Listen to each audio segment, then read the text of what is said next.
Bonjour, bienvenue à tous et à toutes dans cette séance inaugurale de la première séquence d'histoire de 5e intitulée Les empires chrétiens, autrement dit byzantins et carolingiens. Et nous allons découvrir au cours de cette séquence certains points communs, ou certaines différences aussi, et l'histoire respective de ces deux empires héritiers de l'Empire romain de l'Antiquité, l'occasion de croiser des personnages historiques comme Charlemagne sur la gauche, là, en effigie de pièces de monnaie, ou Justinien Ier, empereur parmi les plus importants de l'histoire de l'Empire byzantin. Et on ne change pas une recette qui fonctionne, hein, et donc comme l'an dernier, nous allons commencer par planter le décor spatial, c'est-à-dire réaliser une carte des empires byzantins et carolingiens, ou plus globalement de l'Europe carolingienne. Donc, qui dit repérage dans l'espace dit géographie, et c'est donc une dimension un peu géographique que nous allons explorer aujourd'hui. Et tout géographe se pose une question simple, c'est la question où. Autrement dit, dans le cas présent, où sont situés les empires chrétiens byzantins et carolingiens autour de la Méditerranée. Et comme il faut bien prendre un point d'appui, puisque chacun de ces empires a vécu plusieurs siècles, et qu'on ne va pas multiplier les cartes, eh bien l'idée c'est de prendre comme référence le cours du 9e siècle, c'est-à-dire plus ou moins à l'époque du règne de l'empereur Charlemagne.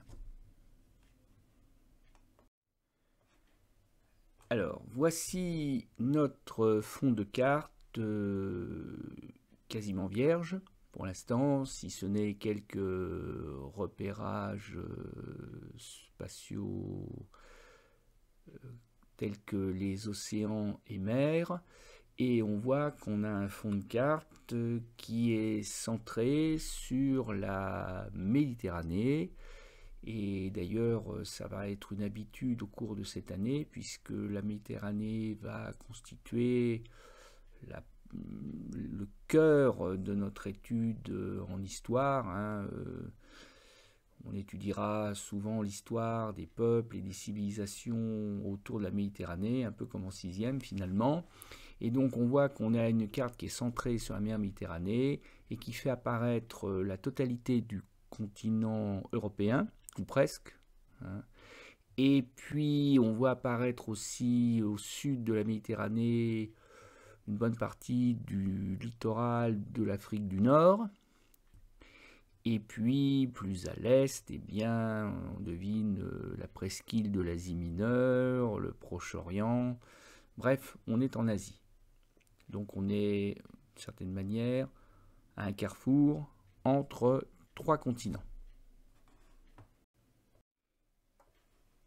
Et ça n'est pas un hasard, encore une fois, si notre première carte de l'année est centrée autour de la mer Méditerranée, puisque, comme nous allons le voir au cours de la séquence, aussi bien l'Europe carolingienne que l'Empire byzantin sont des héritiers de l'Empire romain de l'Antiquité.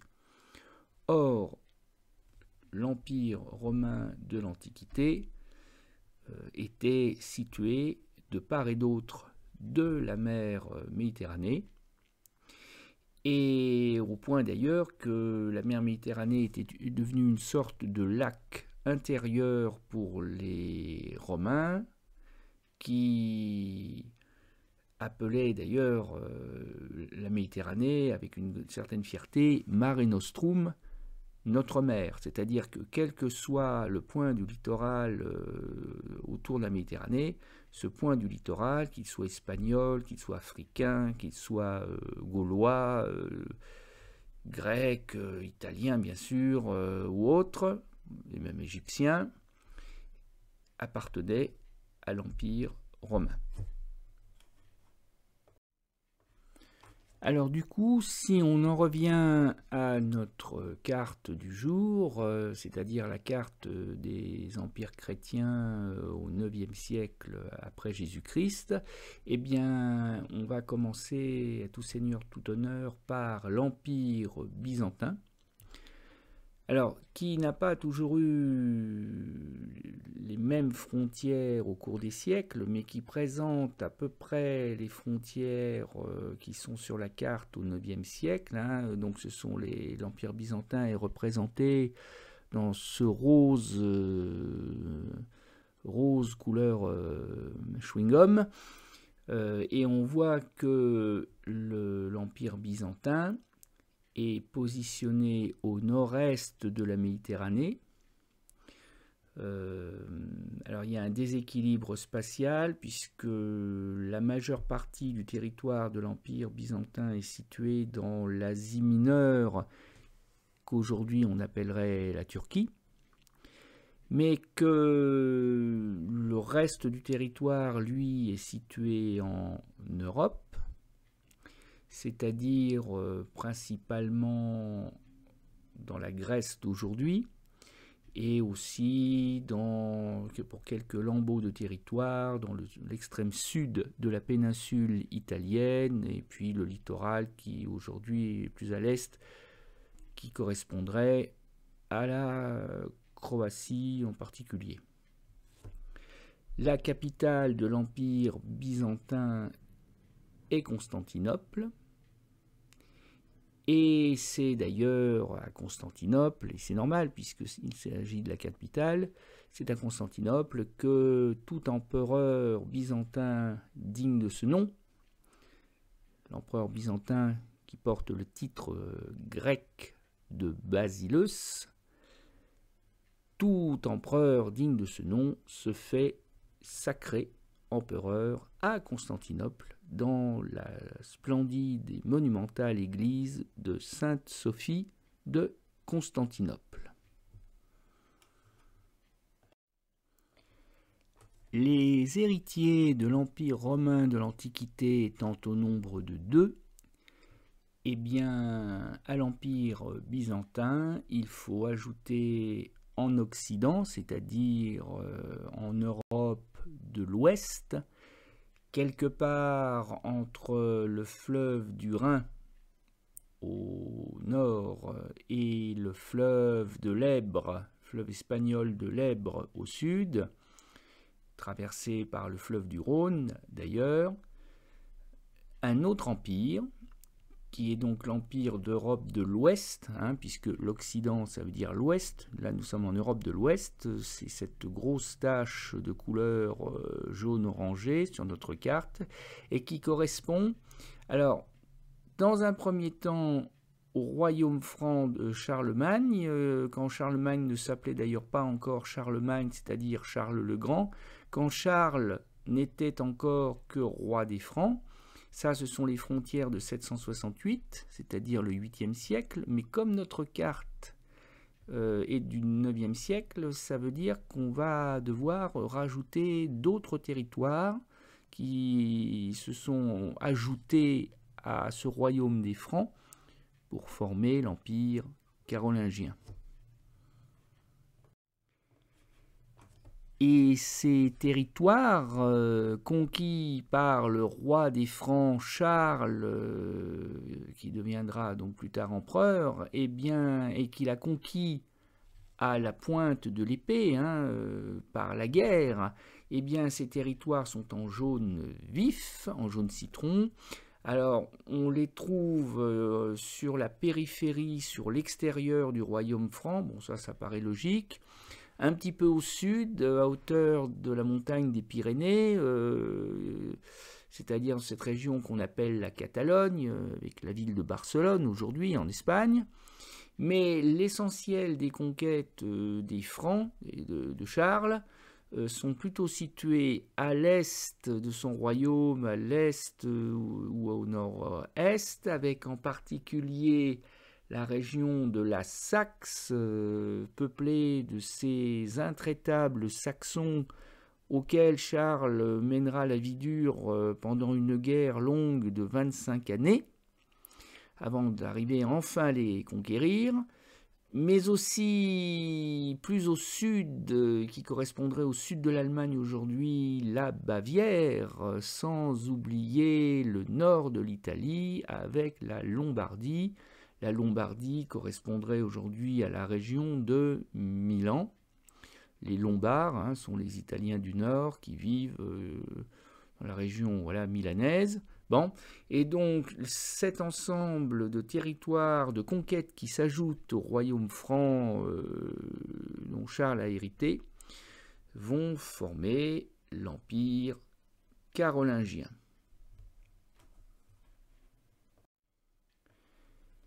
Et pourquoi me demanderez-vous l'empire carolingien? Tout d'abord parce que carolingien, ça vient de Carole, et Carole sans E, avec un K au début, c'est le nom germanique, puisqu'il est d'origine germanique, le nom germanique de Charles. Charles, ça n'est jamais que la traduction française de Carole, latinisé en Carolus d'ailleurs, mais voilà, Carole, ça veut dire Charles. Donc l'empire carolingien, c'est l'empire de Charles, et puis après la mort de Charles, l'empire de ses successeurs. Et l'adjectif magne que l'on rajoutera à Charles et qui finira par ne plus former qu'un seul mot, le fameux Charlemagne, ça vient du latin magnus, qui a donné magnum, et magnus, ça veut dire grand. Charlemagne, ça veut dire Charles le Grand, grand par la puissance, le pouvoir qu'il possède, par la terreur qu'il inspire à ses ennemis. Et ce Charles le Grand va devenir empereur, et nous verrons plus en détail pourquoi et comment, en se faisant sacrer à Rome, et donc s'il se fait sacrer à Rome au nom de Dieu, c'est par le pape de l'époque, qui s'appelle Léon III. Et Charles va installer sa capitale très loin de Rome. On verra pourquoi, il y a plusieurs raisons d'ailleurs qu'il explique. Et il ira installer sa capitale quasiment sur les bords du Rhin, pas tout à fait mais presque, c'est-à-dire le berceau du peuple franc. À Aix-la-Chapelle, dont nous reparlerons rapidement le moment venu. Les empires byzantin et carolingien sont, je l'ai dit, les héritiers de l'Empire romain jusque dans leur histoire réciproque, puisque les empires carolingien et byzantin vont subir les mêmes problèmes que l'empire romain de l'Antiquité, c'est-à-dire qu'ils sont entourés de peuples barbares, tout comme l'Empire romain de l'Antiquité d'ailleurs, ils sont en bleu sur la carte, ils n'ont pas tous été mis, les principaux d'entre eux sont présents, alors essentiellement les peuples arabes au sud de la Méditerranée, mais aussi en Espagne, et des peuples d'Europe centrale, comme les ancêtres des Russes, là, les Varegs, comme les Hongrois, et comme les redoutables Vikings, les hommes du Nord venus de Scandinavie, c'est-à-dire du Danemark, de la Norvège, de la Suède. Et ces peuples barbares vont non seulement voisiner avec les empires carolingiens et byzantins, mais vont aussi profiter de leur faiblesse, quand ces empires sont faibles, pour les attaquer. Et c'est ce que montrent ces flèches, les flèches bleues, qui partent des peuples barbares à destination soit de l'empire carolingien en Occident, soit à destination de l'empire byzantin en Orient, c'est-à-dire à l'est de l'Europe, Tout simplement, il s'agit des invasions barbares, alors celles du IXe siècle.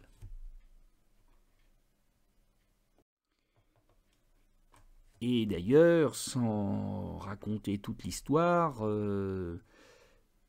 même si l'empire carolingien va survivre aux invasions barbares du IXe siècle, l'empire byzantin, lui, va commencer à rentrer en agonie, c'est-à-dire qu'il meurt à petit feu.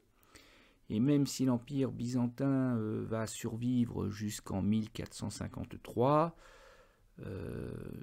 il est clair que cet empire est moribond, c'est-à-dire qu'il est en train de mourir, et il disparaîtra finalement, un peu comme son devancier, comme son ancêtre, l'Empire romain de l'Antiquité, qui lui a disparu au 5e siècle après Jésus-Christ, après une lente agonie commencée au cours de la fin du IIe siècle, voilà, sur à peu près 300 ans. C'est un peu la même histoire. Si on n'avait que la carte des empires chrétiens à dresser, eh bien notre carte serait déjà terminée. Mais cette carte n'est pas uniquement la carte des empires chrétiens, c'est aussi la carte de l'expansion du christianisme, cette religion monothéiste née dans l'empire romain de l'Antiquité et qui s'est diffusée plus ou moins facilement dans les premiers siècles après la naissance du Christ. Eh bien, le christianisme va se propager hors des frontières des empires byzantins et carolingiens, et c'est ce que nous allons voir et marquer sur notre carte. Et donc on va commencer là encore par l'empire qui est né le premier, c'est-à-dire l'empire byzantin. Et l'empire byzantin va adopter, on le verra le moment venu, pourquoi et comment, un type de christianisme un peu particulier que l'on appellera le christianisme orthodoxe. J'expliquerai le sens du mot le moment venu. L'orthodoxie va être la marque de fabrique de l'Empire byzantin, particulièrement à partir du schisme de 1054. Alors là aussi, le schisme, j'expliquerai le mot, sa signification le moment venu. Ce qu'il faut retenir et ce qu'il faut cartographier, c'est que l'Empire byzantin est associé à un christianisme que l'on appelle l'orthodoxie, dont la capitale est située, sans surprise là encore, à Constantinople, et dont le chef, en plus de l'empereur byzantin, est celui que l'on appelle le patriarche, et bien entendu le patriarche de Constantinople. En Occident, c'est-à-dire encore une fois à l'ouest de l'Europe, c'est-à-dire chez les Carolingiens, la tache orange et jaune, on reste fidèle à un autre christianisme, le christianisme originel, le christianisme catholique, le christianisme romain, dont le chef est le pape de Rome. Et d'ailleurs, encore une fois, c'est le pape Léon III qui a sacré empereur Charlemagne. Donc on retrouve le symbole du christianisme qui est la croix du Christ.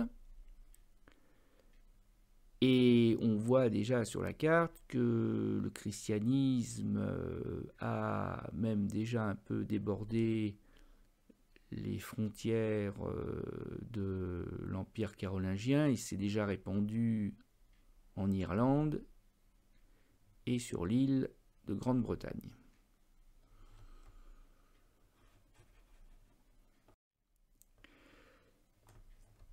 Mais ce qu'il faut ajouter sur la carte, c'est que ces religions chrétiennes cousines mais rivales, que sont l'orthodoxie byzantine et le catholicisme carolingien, vont se propager dans le reste de l'Europe. C'est l'expansion du christianisme. Alors, Sur la carte, là, on voit apparaître les frontières de l'expansion de la religion orthodoxe byzantine. C'est-à-dire la ligne en pointillé rouge. Et il y a un paradoxe, il y a une sorte de contradiction apparente. Alors que l'Empire byzantin est en train de mourir, la religion orthodoxe part à la conquête de ses voisins européens qui sont en même temps d'ailleurs souvent ses ennemis. Autrement dit, les peuples barbares qui embêtent les Byzantins, à commencer par les Hongrois, vont progressivement se convertir à la religion orthodoxe, chrétienne. Ils vont devenir chrétiens. Ils vont abandonner leur dieu polythéiste pour se convertir à la religion chrétienne orthodoxe. Ça sera le cas donc en Europe de l'Est, au nord, sur les rivages nord de la mer Noire. Et pour que les choses soient bien claires, que vous ayez une bonne vision de l'espace, il serait peut-être prudent de rajouter à la main des petits pointillés rouges sur les territoires dans lesquels s'installe l'orthodoxie byzantine, c'est-à-dire ces territoires qui ne sont pas en rose parce qu'ils ne font pas partie de l'Empire byzantin, mais qui sont compris entre les territoires en rose et la ligne en pointillé rouge, c'est-à-dire les territoires de l'Est de l'Europe qui sont aux mains des Bulgares, des Hongrois ou des Russes. L'Empire carolingien et surtout d'ailleurs la religion chrétienne catholique, qu'on peut aussi appeler la religion romaine tout simplement, n'est pas en reste. Elle aussi va partir à la conquête des peuples polythéistes païens, c'est-à-dire non chrétiens, situés en Europe, alors pas exactement dans la même région que la zone d'influence byzantine, donc ça ne sera pas l'est de l'Europe, ça ne sera pas du côté de la mer Noire, ça sera plutôt côté mer Baltique, ça sera plus au nord et plus au centre de l'Europe, mais les Suédois, les peuples de la Baltique, les Baltes, les Estoniens, les Lettons, les Lituaniens d'aujourd'hui, les Polonais, mais plus au sud, les Croates vont progressivement devenir chrétiens, à commencer d'ailleurs, j'ai oublié, par les Saxons, auxquels Charlemagne, on le verra, laissera un choix très très simple, soit les Saxons conquis par les Carolingiens se convertissent au christianisme, soit ils meurent. Voilà, et donc dans ces conditions, la religion chrétienne catholique va elle aussi partir à la conquête de l'Europe. C'est la ligne en pointillé jaune qui marque la frontière de la religion chrétienne catholique au IXe siècle. Et pour que là encore les choses soient claires, eh bien je vous invite à mettre des pointillés jaunes sur la carte entre les espaces en jaune de l'Empire carolingien, de l'Europe carolingienne et la ligne en pointillé jaune pour bien marquer l'expansion, la propagation de la religion catholique. Voilà, et bien notre carte est terminée, il ne reste plus maintenant qu'à la prendre et je vous donne rendez-vous pour une nouvelle séance consacrée aux empires chrétiens héritiers de l'Empire romain de l'Antiquité. À bientôt!